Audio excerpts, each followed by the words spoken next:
So then, if you say to your body, you're going to sit down for an hour, and I know you're on a program because you wake up every morning and do the exact same thing, and now I'm going to make you sit, just like sit to an animal. You sit, you stay, and your body's going to say, I'm going to die.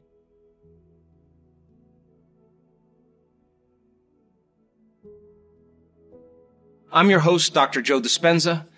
Let's begin. So as you sit up straight and open up this channel to the brain, in one slow, steady breath, as you inhale, you're going to lift those muscles, perineum, front and back, up at the same time. So as you inhale now, you're pulling that energy and contracting these muscles, and you're locking that first center down, and you're squeezing, and you're milking this energy out of it.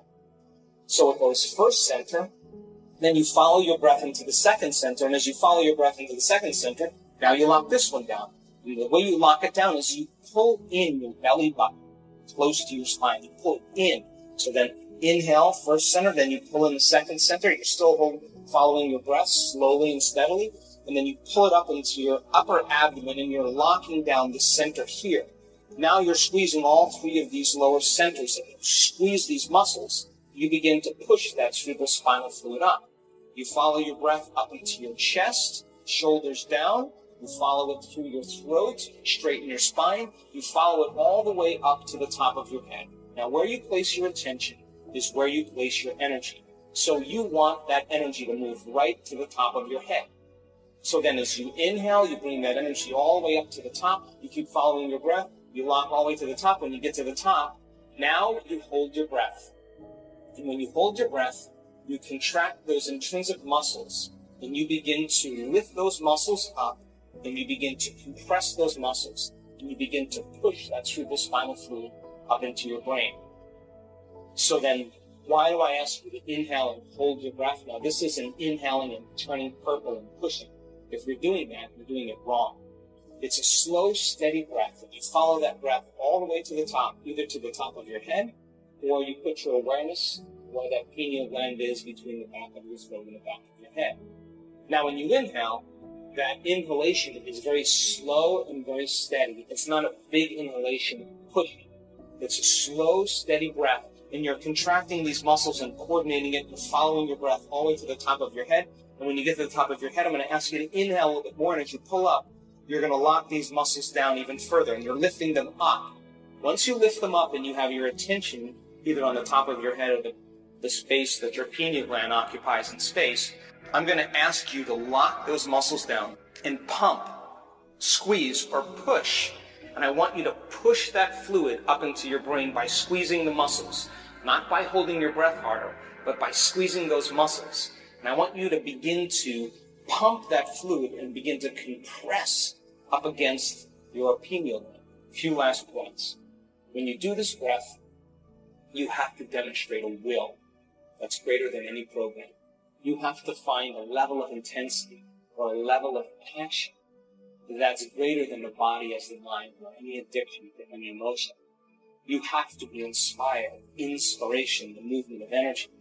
Next, it's important for you to keep practicing. Many people, they do it once or twice and they say, nothing happened, I'm going to give up. But my question is, how long have you been thinking and feeling in these loops? And what is it going to take to begin to disturb that energy? So you begin to shake it loose. And once it shakes loose, and that sympathetic nervous system switches on, it's a moving freight train. It's a moving locomotive. And that energy is very intense. For some people, their body views your things. That's information trying to be integrated into it. Don't be afraid of it. Just surrender into it. If your body does weird things, more than likely that's energy moving to the brain. If you have a lapse of consciousness or you all of a sudden find yourself on the ground, that's energy moving into your brain. It's happened to me numerous times. It's a sign that you're getting close, or at least doing it correctly. We use the breath many times before we start our disciplines. Why? Because once this energy starts to move, and a movement of that energy, once it reaches the brain, is going to create a positive charge in the head, a negative charge at the base of the spine. Once it reaches the brain, now you're going to have an invisible electromagnetic field surrounding your body. And now your body is a magnet, Now you've liberated that energy that's been stored in there. That creative energy is now liberated for you to begin to create a new life, to heal your body, to have a mystical experience, whatever your desire is. So be kind to yourself and practice it methodically and slowly. Keep practicing it just like any skill that you use. Good luck. If the word meditation means become familiar with, right? Yes. Then, people say, oh, well, you shouldn't focus on the negative. Well, really? That's 95% of who you are. And you got to begin to dismantle or denature that old personality. And that means you're going to have to come up against the cravings that the body has emotionally. Like it's 8 o'clock in the morning and you're doing your meditation. You're normally in traffic and you want to get angry and your body's going, hey, you're off schedule. So let me just find something that's mapped in the brain that I'll bring up a past experience why you can feel a little anger. Well, now once you become aware of that, now the game is on, right? Yes. Because now you're working to become conscious of that and not go unconscious again. And it takes an incredible amount of awareness. Yes. It takes a great amount of consciousness, and you can't have consciousness without energy. So you got to raise your energy in order to get to it. Otherwise, you're going to be consumed. Yes. You're going to return back, right? So if you start becoming familiar, so conscious of those unconscious thoughts, they would never slip by your mind unchecked by you. Now, that is when you really catch yourself, right? And the research shows that you can get better at this. You could actually sense the thought before it comes. So then you start firing and wiring new thoughts. You start thinking to yourself, who am I going to be when I open my eyes? Well, how am I going to make a difference in the world today? Who am I going to be? How am I going to love? How am I going to give? How am I going to serve? How am I going to contribute? What things do I want to really do today? And in the act of closing your eyes and just thinking about and rehearsing what you're going to do, your brain doesn't know the difference. And if you get caught up in it, you begin to install the neurological hardware in your brain to look like you've already done it. Now the brain's no longer a record of the past. Now it's a map to the future. You are priming your brain, and if you keep doing it, the hardware will become a software program. You know what that means? You just might start acting like a happy person. Well, there's no surprise there. You installed the circuits. Stress hormones arouse the body, so you have your attention on your body. Stress hormones alert the brain so you're aware of everything in your environment, like an octopus with tentacles in all different directions. You got to control and predict everything in your life. And if you're living by the hormones of stress, you're always investing your attention and energy into the known future based on the past. So you're on a line of time here, in a timeline. So then, let's think about it. How are you going to make thought more real than anything else? How are you going to create from thought? Well, let's close our eyes. Let's disconnect from the environment. Right. Less sensory information coming into the brain, less distraction, as you said. Let's play some soft music in the background. Let's stick some earplugs in our ear, whatever you want to do. Diminish sensory. But now you're sitting down. You're not eating. You're not tasting. You're not smelling. You're not feeling.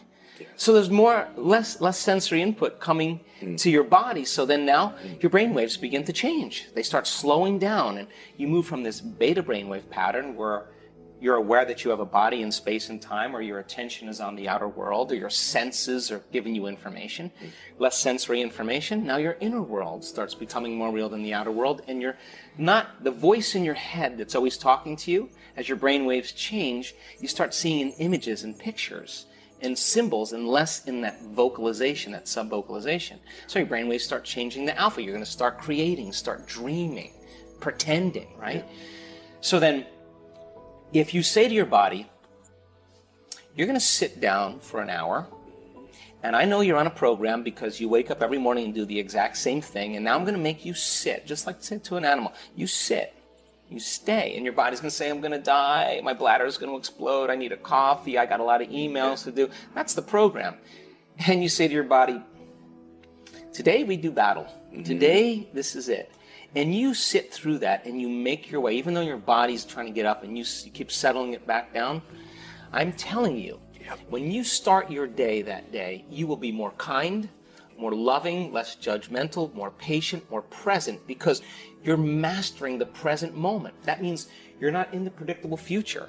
You're not in the familiar past. You're mastering time. And so then, if where you place your attention is where you place your energy, and all of your attention is in the present moment, you've got a lot of energy to do amazing things.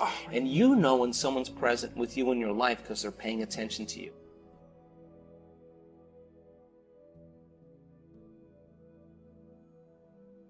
the more knowledge we have, the more prepared we are for a new event in our life. And if we can assign more meaning behind what we're doing, we always gain greater value. So I want to start off by talking about how most people live their life. It is a fact scientifically that your brain is organized to reflect everything you know in your life. Your brain is a record of all the things you've learned intellectually and all the things that you've experienced in your life. In other words, your brain is an artifact.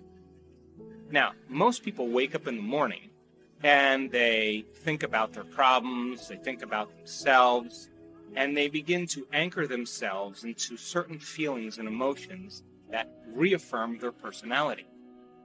And since those feelings and emotions are the end product of past experiences, because that's what emotions are, then people begin to ground themselves chemically into the past.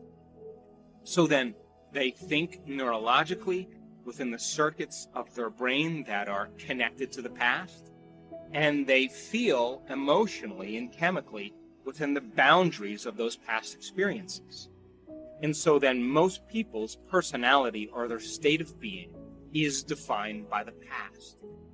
And if thoughts are the language of the brain and feelings are the language of the body, then how most people are thinking neurologically and feeling chemically are causing them to function as a predictable self tied to the past.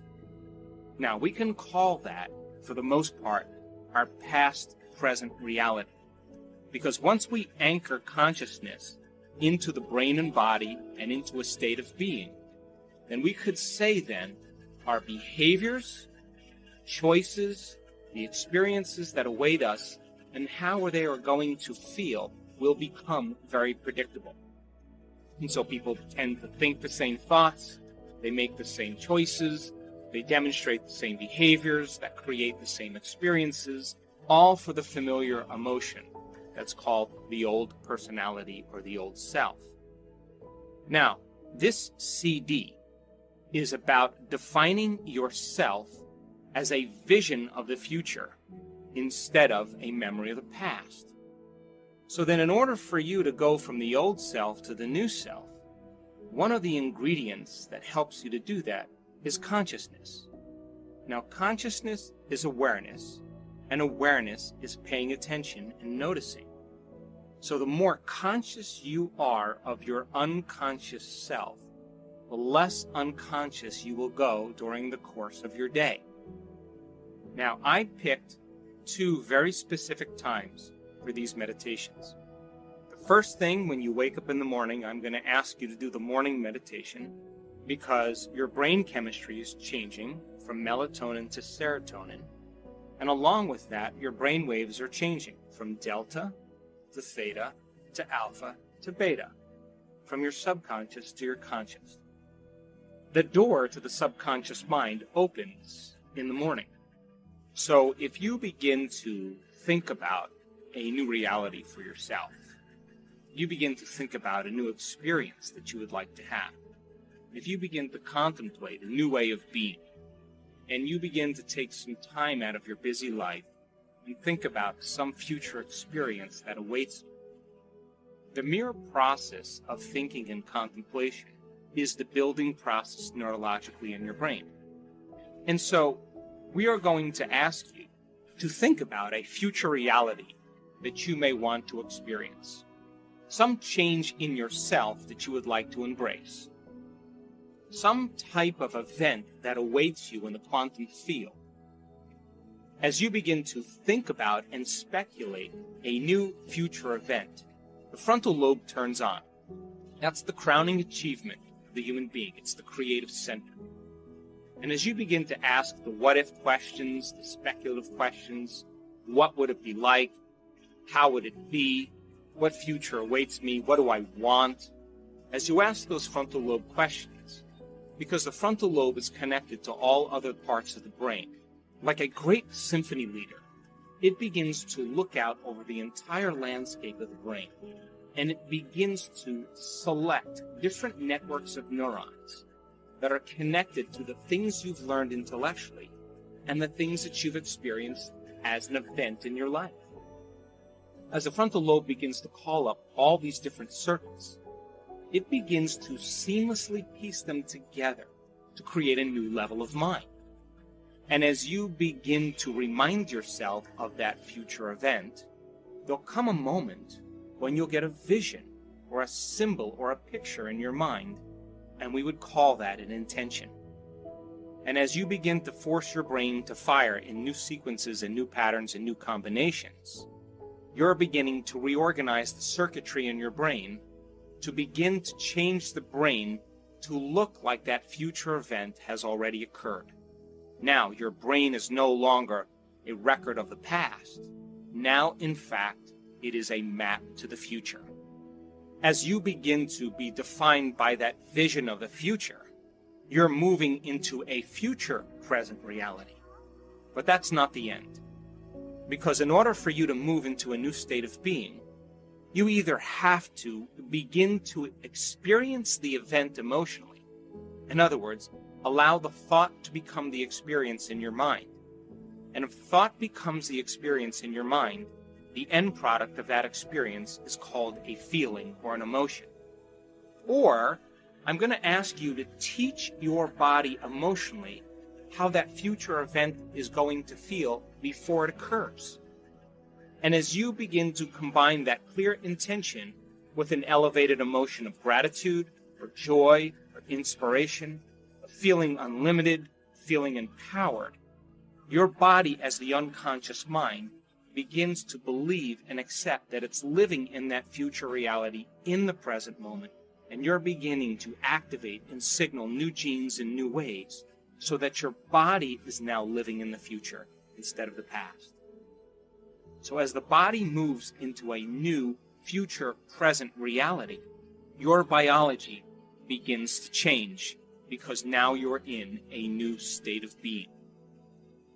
Once you're in this new state of being, I'm going to ask you to think about the choices you're going to make, to review the behaviors you're going to demonstrate during this day. One day, one lifetime. What experiences await you and how they would feel.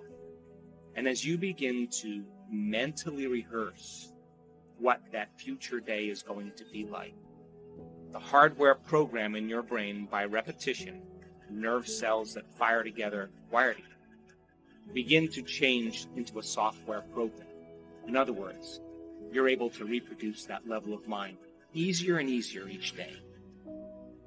I'm also going to ask you from this elevated state of being to remind yourself who you no longer want to be, to become conscious of the choices you're not going to make in that day, because the hardest part about change is not making the same choices you did the day before. And the other difficulty about change is that we go unconscious. So then if you're conscious of the thoughts that you are not going to let slip by your awareness that causes you to return back to the old self, if you're aware of the choices you're not going to make in this day, if you are aware of the habits and behaviors that cause you to return back to the old personality that's connected to the old personal reality, in other words, no longer blaming or complaining or talking poorly about somebody, whatever it is, and then you think about the experiences you're going to stay away from and the emotions that bring you to a lower denominator, I'm asking you from an elevated state, because you're feeling differently, to look at the old self instead of looking at the old self from a lower denominator and a lower level. So that process of being conscious of your unconscious self, that simple process, allows you to stay aware. That process is very significant. At the end of the meditation, once you're clear of that, I'm going to ask you to remember that intention and begin to think about how you would feel if that event occurred. And as you begin to elevate your state, I'm going to ask you to broadcast that energy into the field. For whatever you broadcast into the field is your experiment, is destiny. Then we will move back into that state of being one more time, and meditation will be over, and I'm going to ask you to get up as somebody else. The second meditation is a meditation for self-correction. We will already be moving into different brain waves as nighttime comes along, Your analytical mind will slow down, your brain chemistry will change, your brain waves will change slowly from beta to alpha. And so this will be a simple meditation for you to review how you did during the day. Now, I want you to do this meditation just before you fall asleep at night. I want you to sit up in your bed or sit up next to your bed, and I want you to go through the meditation. And when you finish the meditation, it would be best if you could just lay down and fall asleep. That way, you're programming your autonomic nervous system and your subconscious mind even further into your future. And because your brain chemistry is changing, because your brain is changing in its circadian rhythm from daylight to nighttime, you'll already naturally be surrendering into this. And I'm going to ask you to review how you did. What choices did you make? When did you fall from grace? When did you go unconscious? How could you do something better if you had another opportunity? And then I'm going to ask you to put yourself back into that situation and rehearse a better way of being. What piece of knowledge could you use as a precursor to produce a better experience? What piece of knowledge could you apply in this event so that you can begin to change an outcome? And as you begin to rehearse a better way of being, you're beginning to activate and prime the brain further and refine it into the future instead of the past. This is how we self-correct. In other words, if you saw yourself giving a public lecture, and when you watched yourself doing it, you were touching your face or sticking your finger in your ear, if you observed that, I guarantee you the next time you spoke in public, you would refine your behaviors. So that process then, of going from the old self to the new self, and observing how we did then, allows us to self-correct and begin to reorganize the mind into the future instead of the past. And then I'll ask you to think about how you would feel if you were able to accomplish it in a better way. Also, during this evening meditation, where you're observing how you did during the day, I want you to acknowledge yourself for the right choices you made, the better behaviors that you demonstrated, the new experiences that you created, the thoughts that you liked about yourself, and how you felt. And so take a moment during this meditation for you to celebrate the changes that you made. And that should begin to become the foundation of your future self. And then I'm going to ask you to surrender the whole process to a greater mind and allow your autonomic nervous system to begin to program your brain and body into a new destiny as you fall asleep. And the brain will consolidate those circuits neurologically so that your brain is now further installing the hardware into the future. And the chemicals that are released that begin to epigenetically signal new genes in new ways then allows your body to be conditioned into a new biology. The process is simple, and it's a great way for you to move from the old self to the new self.